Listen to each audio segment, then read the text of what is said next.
The actor and the alibi. Mr. Munden Manville, the theatrical manager, walked briskly through the passages behind the scenes, or rather below the scenes. His attire was smart and festive, perhaps a little too festive. The flower in his buttonhole was festive. The very varnish on his boots was festive.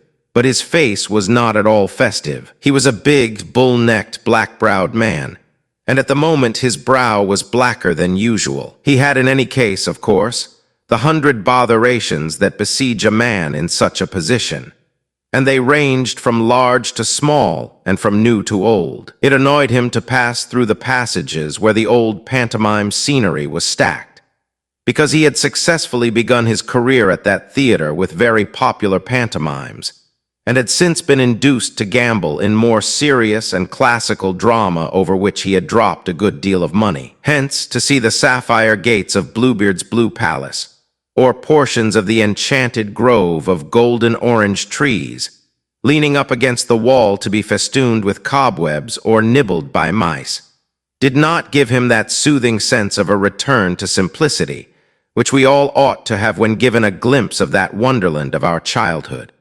Nor had he any time to drop a tear where he had dropped the money, or to dream of this paradise of Peter Pan, for he had been summoned hurriedly to settle a practical problem, not of the past, but of the moment. It was the sort of thing that does sometimes happen in that strange world behind the scenes, but it was big enough to be serious. Miss Maroni, the talented young actress of Italian parentage, who had undertaken to act an important part in the play that was to be rehearsed that afternoon and performed that evening, had abruptly and even violently refused at the last moment to do anything of the kind. He had not even seen the exasperating lady yet, and as she had locked herself up in her dressing room and defied the world through the door, it seemed unlikely, for the present, that he would. Mr. Munden Manville was sufficiently British to explain it by murmuring that all foreigners were mad. But the thought of his good fortune in inhabiting the only sane island of the planet did not suffice to soothe him any more than the memory of the enchanted grove. All these things, and many more, were annoying, and yet a very intimate observer might have suspected that something was wrong with Mr. Manville that went beyond annoyance. If it be possible for a heavy and healthy man to look haggard, he looked haggard. His face was full, but his eye sockets were hollow. His mouth twitched as if it were always trying to bite the black strip of mustache that was just too short to be bitten. He might have been a man who had begun to take drugs. But even on that assumption, there was something that suggested that he had a reason for doing it, that the drug was not the cause of the tragedy, but the tragedy the cause of the drug. Whatever was his deeper secret, it seemed to inhabit that dark end of the long passage where was the entrance to his own little study.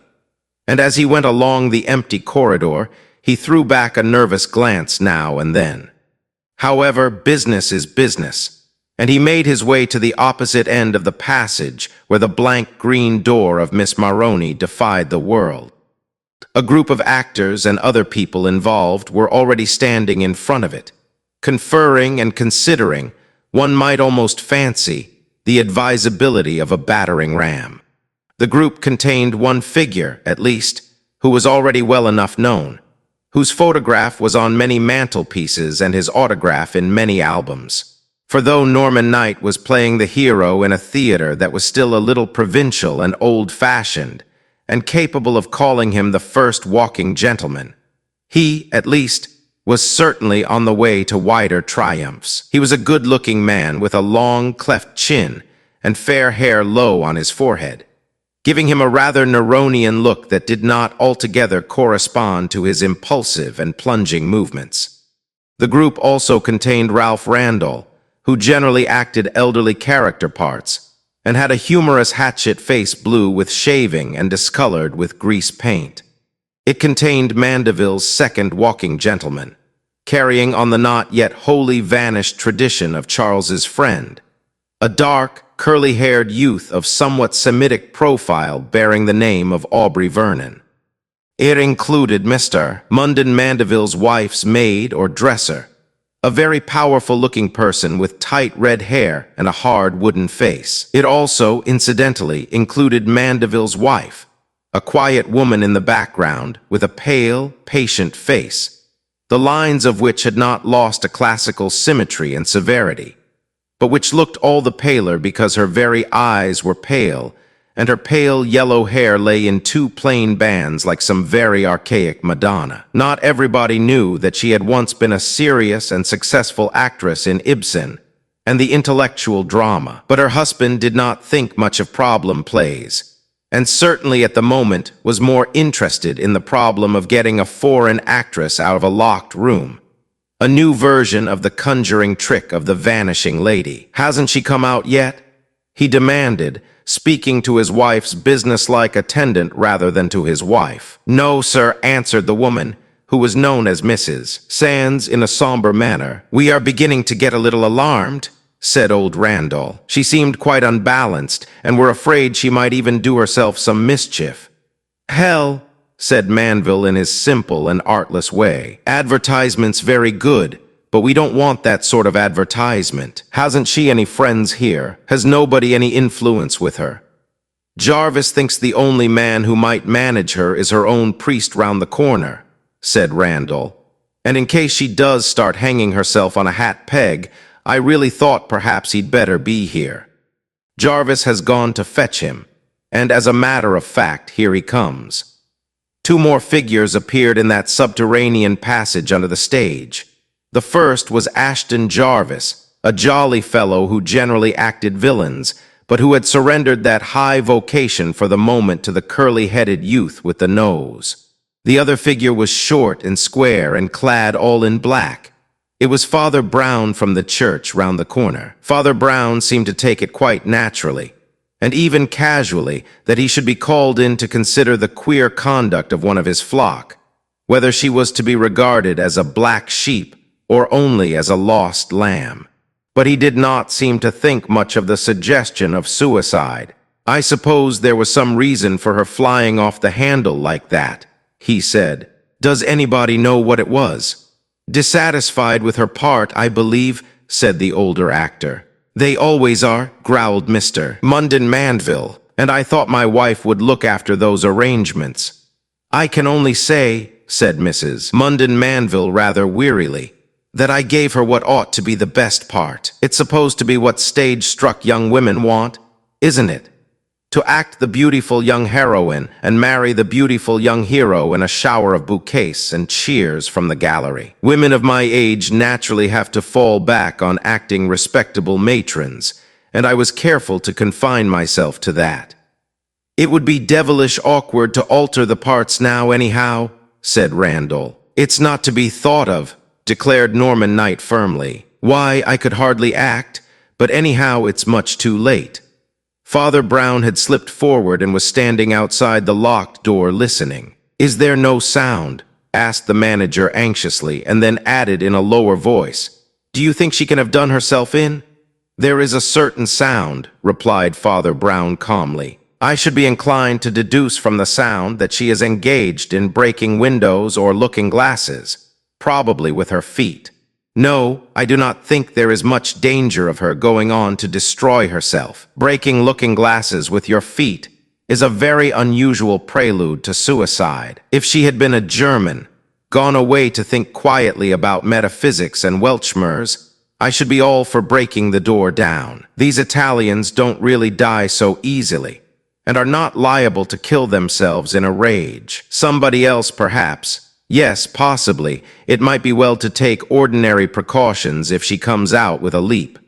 "So you're not in favor of forcing the door?" asked Manville. "Not if you want her to act in your play," replied Father Brown. "If you do that, she'll raise the roof and refuse to stay in the place. If you leave her alone, she'll probably come out from mere curiosity. If I were you, I should just leave somebody to guard the door, more or less, and trust to time for an hour or two." "In that case," said Manville, "we can only get on with rehearsing the scenes where she doesn't appear. My wife will arrange all that is necessary for scenery just now. After all, the fourth act is the main business. You had better get on with that." "Not a dress rehearsal," said Mandeville's wife to the others. Very well, said Knight. Not a dress rehearsal, of course. I wish the dresses of the infernal period weren't so elaborate. What is the play? Asked the priest with a touch of curiosity. The School for Scandal, said Mandeville. It may be literature, but I want plays. My wife likes what she calls classical comedies, a long sight more classic than comic.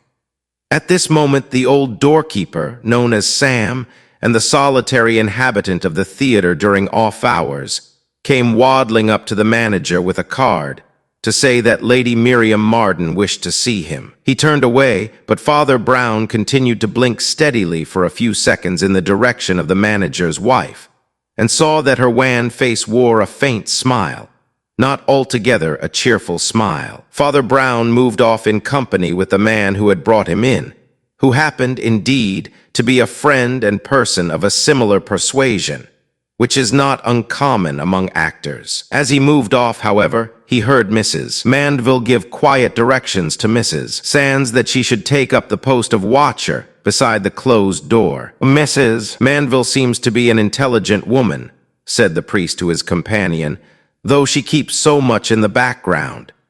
She was once a highly intellectual woman, said Jarvis sadly. Rather washed out and wasted, some would say, by marrying a bounder like Mandeville. She has the very highest ideals of the drama, you know. But of course, it isn't often she can get her lord and master to look at anything in that light.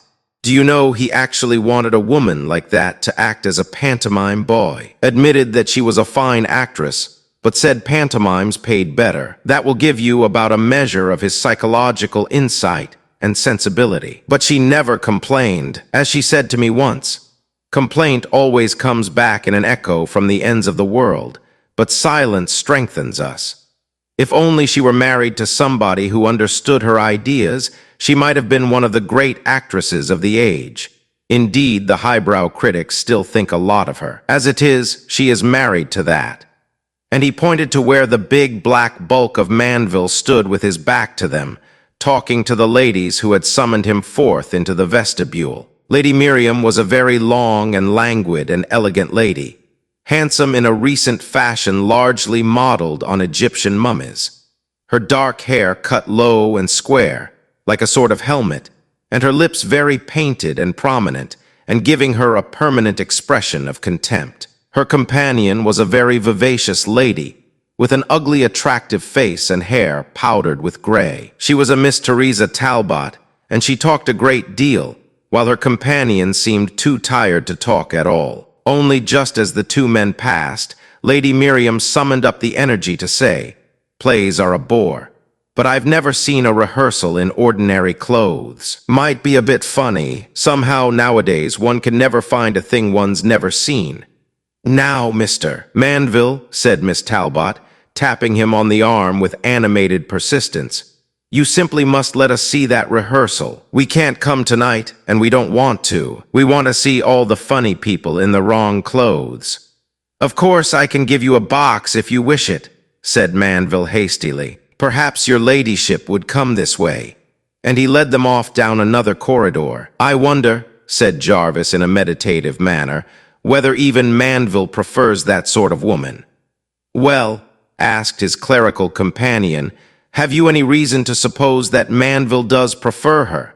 Jarvis looked at him steadily for an instant before answering. "Mandeville is a mystery," he said gravely. "Oh, yes, I know that he looks about as commonplace a cad as ever walked down Piccadilly. But he really is a mystery for all that. There's something on his conscience. There's a shadow in his life, and I doubt whether it has anything more to do with a few fashionable flirtations than it has with his poor, neglected wife. If it has, there's something more in them than meets the eye. As a matter of fact, I happen to know rather more about it than anyone else does, merely by accident. But even I can't make anything of what I know except a mystery."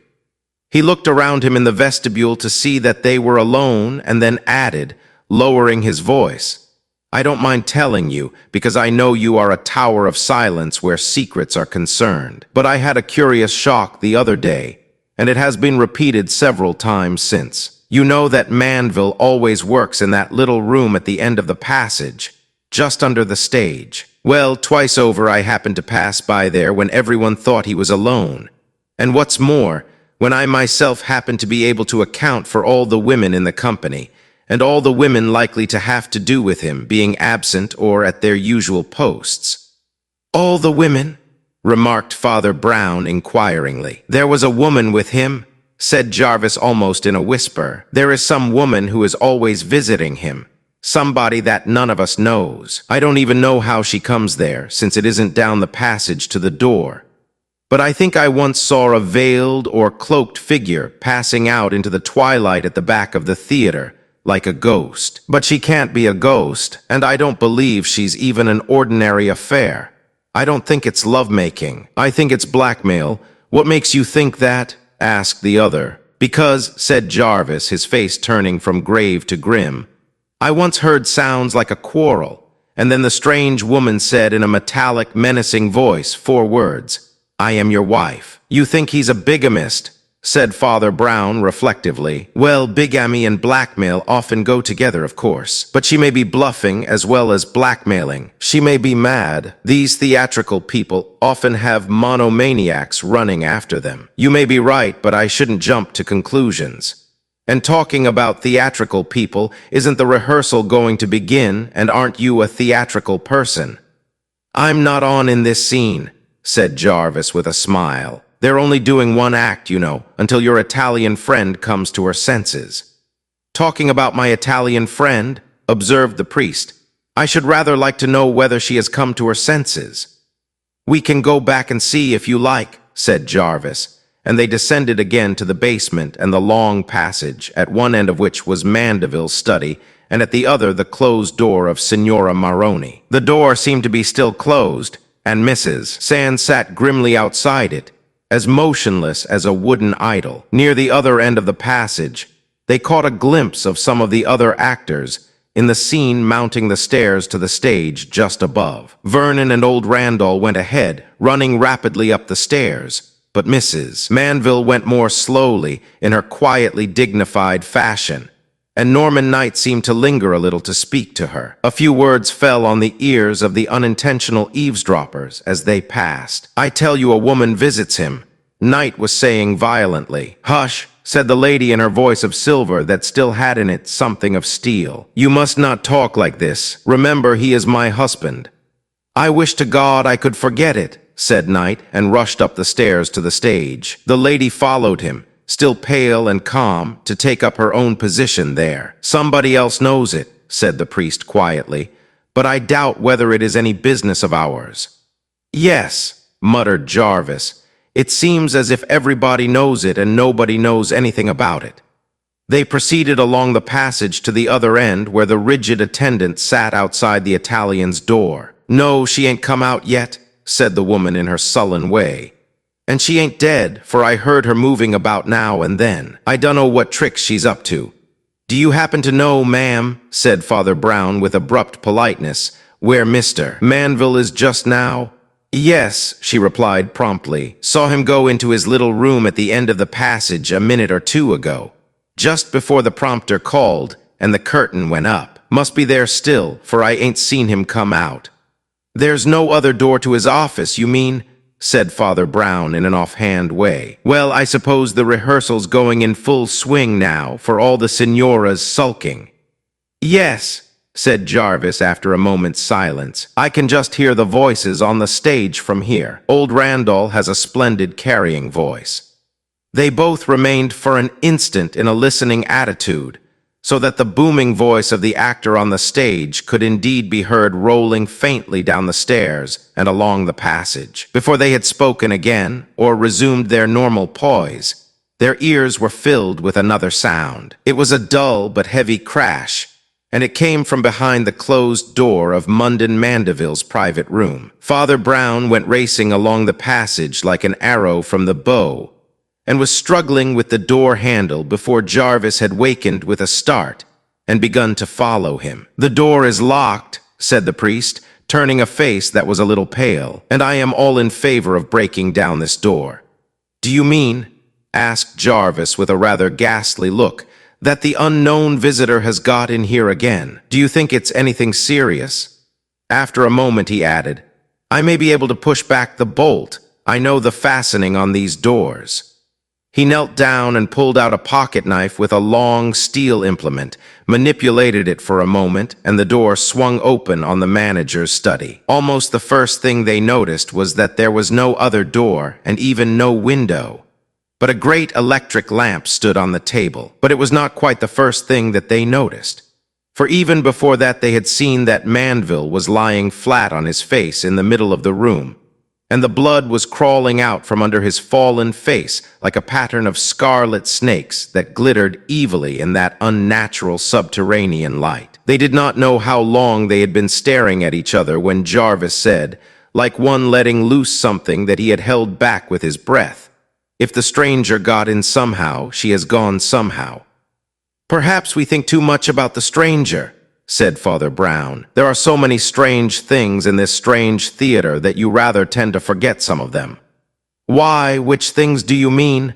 asked his friend quickly. "There are many," said the priest. "There is the other locked door, for instance." "But the other door is locked," cried Jarvis, staring. "But you forgot it all the same," said Father Brown. A few moments afterwards he said thoughtfully, "That Mrs. Sands is a grumpy and gloomy sort of card." "Do you mean," asked the other in a lowered voice, "that she's lying and the Italian did come out?" "No," said the priest calmly. "I think I meant it more or less as a detached study of character." "You can't mean," cried the actor, "that Mrs. Sands did it herself." "I didn't mean a study of her character," said Father Brown. While they had been exchanging these abrupt reflections, Father Brown had knelt down by the body and ascertained that it was beyond any hope or question a dead body.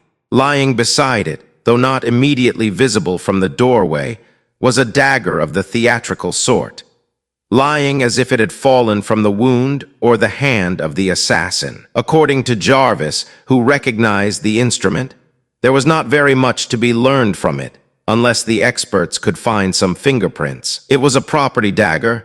That is, it was nobody's property. It had been kicking about the theater for a long time, and anybody might have picked it up. Then the priest rose and looked gravely round the room. "We must send for the police," he said, "and for a doctor, though the doctor comes too late. Looking at this room, by the way, I don't see how our Italian friend could manage it." "The Italian?" cried his friend. "I should think not. I should have thought she had an alibi, if anybody had. Two separate rooms, both locked, at opposite ends of a long passage, with a fixed witness watching it." "No," said Father Brown, "not quite. The difficulty is how she could have got in this end. I think she might have got out the other end." "And why?" asked the other. "I told you," said Father Brown, "that it sounded as if she was breaking glass, mirrors, or windows. Stupidly enough, I forgot something I knew quite well, that she is pretty superstitious. She wouldn't be likely to break a mirror, so I suspect she broke a window. It's true that all this is under the ground floor, but it might be a skylight or a window opening on an area. But there don't seem to be any skylights or areas here." And he stared at the ceiling very intently for a considerable time. Suddenly, he came back to conscious life again with a start. "We must go upstairs and telephone and tell everybody. It is pretty painful. My God, can you hear those actors still shouting and ranting upstairs? The play is still going on. I suppose that's what they mean by tragic irony." When it was fated that the theater should be turned into a house of mourning, an opportunity was given to the actors to show many of the real virtues of their type and trade. They did, as the phrase goes, behave like gentlemen, and not only like first-walking gentlemen. They had not all of them liked or trusted Manville, but they knew exactly the right things to say about him. They showed not only sympathy but delicacy in their attitude to his widow. She had become in a new and very different sense a tragedy queen.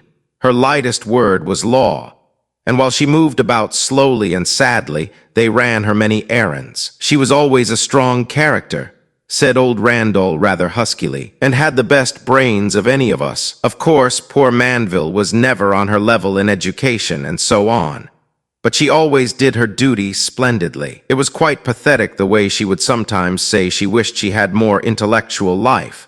But Manville, well, nil nisi bonum, as they say. And the old gentleman went away wagging his head sadly. Nil nisi bonum indeed, said Jarvis grimly. I don't think Randall, at any rate, has heard of the story of the strange lady visitor. By the way, don't you think it probably was the strange woman? It depends, said the priest, whom you mean by the strange woman. Oh, I don't mean the Italian woman, said Jarvis hastily, though, as a matter of fact, you were quite right about her, too. When they went in, the skylight was smashed and the room was empty. But so far as the police can discover, she simply went home in the most harmless fashion. No, I mean the woman who was heard threatening him at that secret meeting. The woman who said she was his wife. Do you think she really was his wife? It is possible, said Father Brown, staring blankly into the void, that she really was his wife. That would give us the motive of jealousy over his bigamous remarriage, reflected Jarvis, for the body was not robbed in any way. No need to poke about for thieving servants, or even impecunious actors. But as for that, of course, you've noticed the outstanding and peculiar thing about the case. I have noticed several peculiar things, said Father Brown. Which one do you mean? I mean the corporate alibi, said Jarvis gravely. It's not often that practically a whole company has a public alibi like that.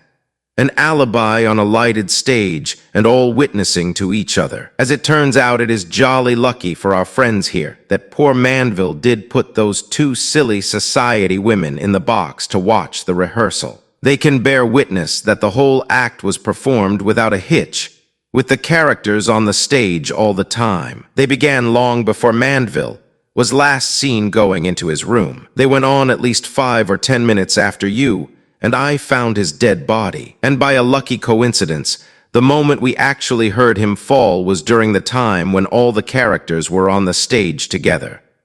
Yes, that is certainly very important and simplifies everything, agreed Father Brown. Let us count the people covered by the alibi. There was Randall. I rather fancy Randall practically hated the manager, though he is very properly covering his feelings just now. But he is ruled out. It was his voice we heard thundering over our heads from the stage. There is our June premiere, Mr. Knight. I have rather good reason to suppose he was in love with Mandeville's wife and not concealing that sentiment so much as he might. But he is out of it, for he was on the stage at the same time being thundered at. There was that amiable Jew who calls himself Aubrey Vernon. He's out of it. And there's Mrs. Manville, she's out of it. Their corporate alibi, as you say, depends chiefly on Lady Miriam and her friend in the box, though there is the general common-sense corroboration that the act had to be gone through, and the routine of the theater seems to have suffered no interruption. The legal witnesses, however, are Lady Miriam and her friend, Miss Talbot. I suppose you feel sure they are all right.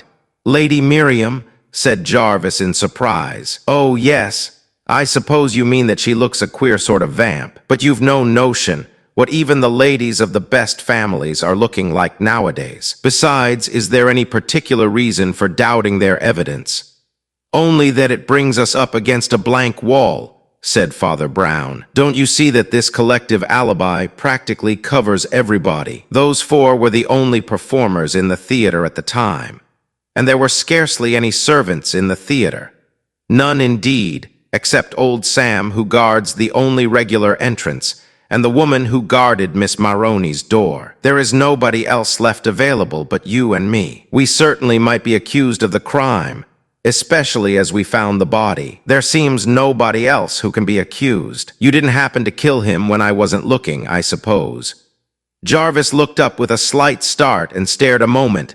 Then the broad grin returned to his swarthy face. He shook his head. You didn't do it, said Father Brown. And we will assume for the moment, merely for the sake of argument, that I didn't do it. The people on the stage being out of it. It really leaves the Signora behind her locked door, the sentinel in front of her door, and old Sam. Or are you thinking of the 2 ladies in the box? Of course, they might have slipped out of the box. No, said Jarvis. I am thinking of the unknown woman who came and told Mandeville she was his wife. Perhaps she was, said the priest. And this time there was a note in his steady voice that made his companion start to his feet once more and lean across the table. We said, he observed in a low, eager voice, That this first wife might have been jealous of the other wife. No, said Father Brown. She might have been jealous of the Italian girl, perhaps, or of Lady Miriam Marden, but she was not jealous of the other wife. And why not? Because there was no other wife, said Father Brown. So far from being a bigamist, Mr. Manville seems to me to have been a highly monogamous person. His wife was almost too much with him. So much with him that you all charitably suppose that she must be somebody else. But I don't see how she could have been with him when he was killed. For we agree that she was acting all the time in front of the footlights. Acting an important part, too.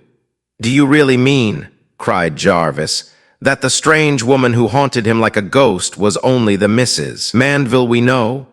But he received no answer, for Father Brown was staring into vacancy with a blank expression almost like an idiot's. He always did look most idiotic at the instant, when he was most intelligent. The next moment he scrambled to his feet, looking very harassed and distressed. "This is awful," he said. "I'm not sure it isn't the worst business I ever had, but I've got to go through with it. Would you go and ask Mrs. Manville if I may speak to her in private?"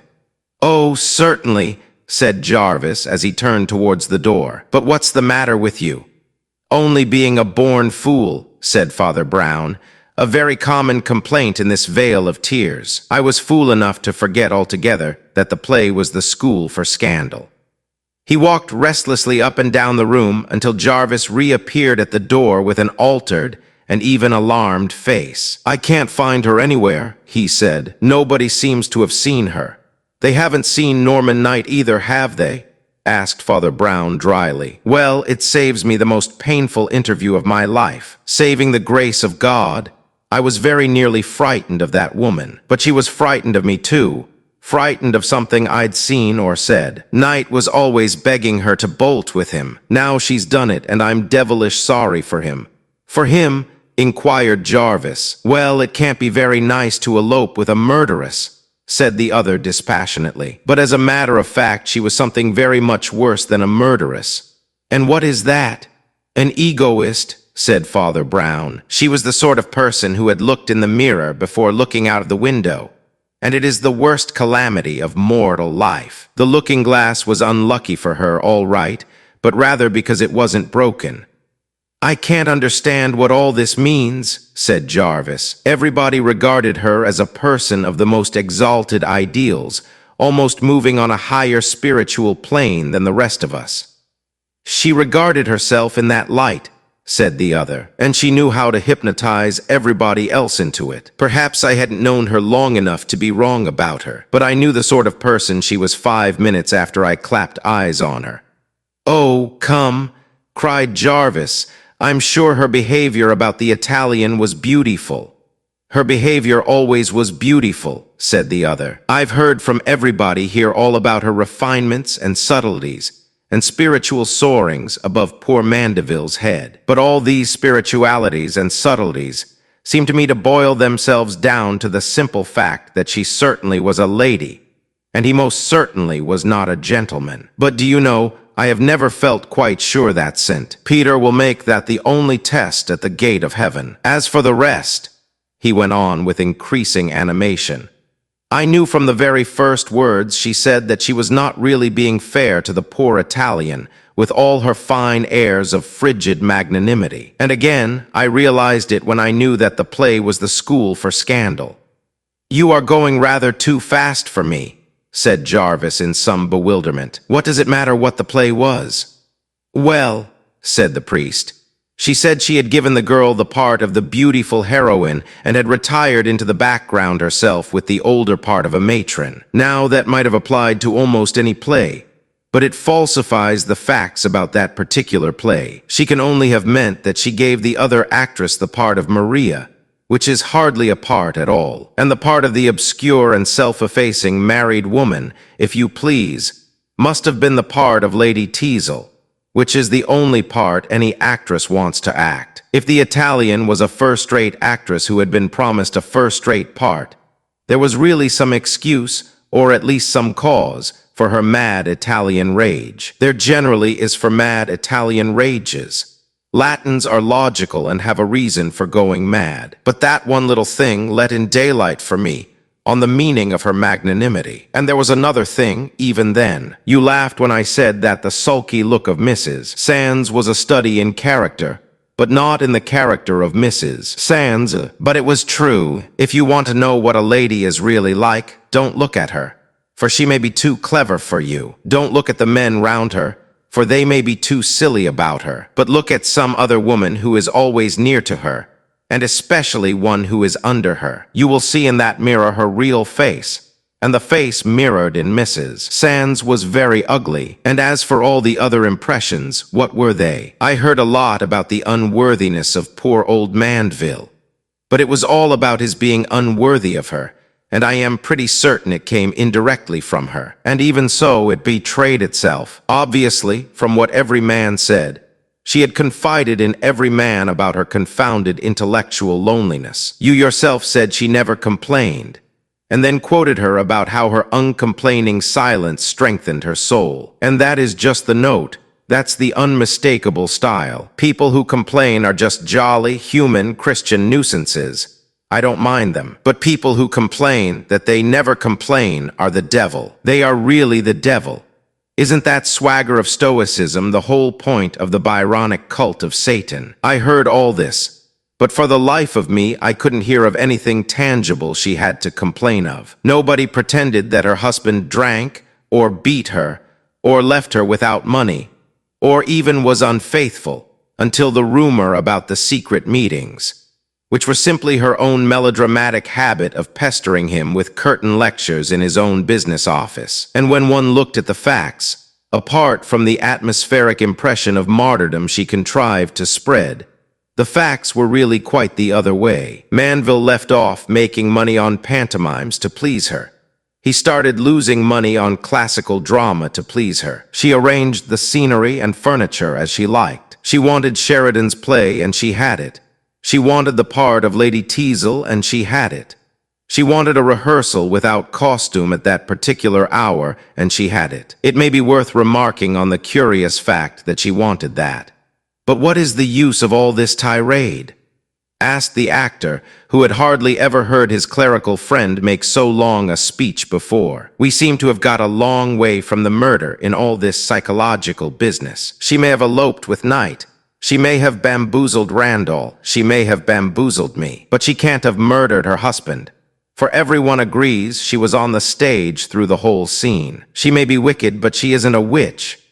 Well, I wouldn't be so sure, said Father Brown with a smile. But she didn't need to use any witchcraft in this case. I know now that she did it, and very simply indeed. Why are you so sure of that? Asked Jarvis, looking at him in a puzzled way. Because the play was the school for scandal, replied Father Brown, and that particular act of the school for scandal. I should like to remind you, as I said just now, that she always arranged the furniture how she liked. I should also like to remind you that this stage was built and used for pantomimes. It would naturally have trapdoors and trick exits of that sort. And when you say that witnesses could attest to having seen all the performers on the stage, I should like to remind you that in the principal scene of the school for scandal, one of the principal performers remains for a considerable time on the stage, but is not seen. She is technically on, but she might practically be very much off. That is the screen of Lady Teazle and the alibi of Mrs. Mandeville. There was a silence, and then the actor said, "You think she slipped through a trapdoor behind a screen down to the floor below where the manager's room was? She certainly slipped away in some fashion, and that is the most probable fashion," said the other. "I think it all the more probable because she took the opportunity of an undress rehearsal, and even indeed arranged for one. It is a guess, but I fancy if it had been a dress rehearsal, it might have been more difficult to get through a trapdoor in the hoops of the 18th century. There are many little difficulties, of course, but I think they could all be met in time and in turn." "What I can't meet is the big difficulty," said Jarvis, putting his head on his hand with a sort of groan. "I simply can't bring myself to believe that a radiant and serene creature like that could so lose, so to speak, her bodily balance, to say nothing of her moral balance. Was any motive strong enough? Was she very much in love with Knight?" "I hope so," replied his companion, for really it would be the most human excuse. But I'm sorry to say that I have my doubts. She wanted to get rid of her husband, who was an old-fashioned provincial hack, not even making much money. She wanted to have a career as the brilliant wife of a brilliant and rapidly rising actor. But she didn't want in that sense to act in the school for scandal. She wouldn't have run away with a man except in the last resort. It wasn't a human passion with her, but a sort of hellish respectability. She was always dogging her husband in secret and badgering him to divorce himself or otherwise get out of the way. And as he refused, he paid at last for his refusal. There's another thing you've got to remember. You talk about these highbrows having a higher art and a more philosophical drama. But remember what a lot of the philosophy is. Remember what sort of conduct those highbrows often present to the highest. All about the will to power and the right to live and the right to experience. Damned nonsense, and more than damned nonsense. Nonsense that can damn. Father Brown frowned, which he did very rarely, and there was still a cloud on his brow as he put on his hat and went out into the night.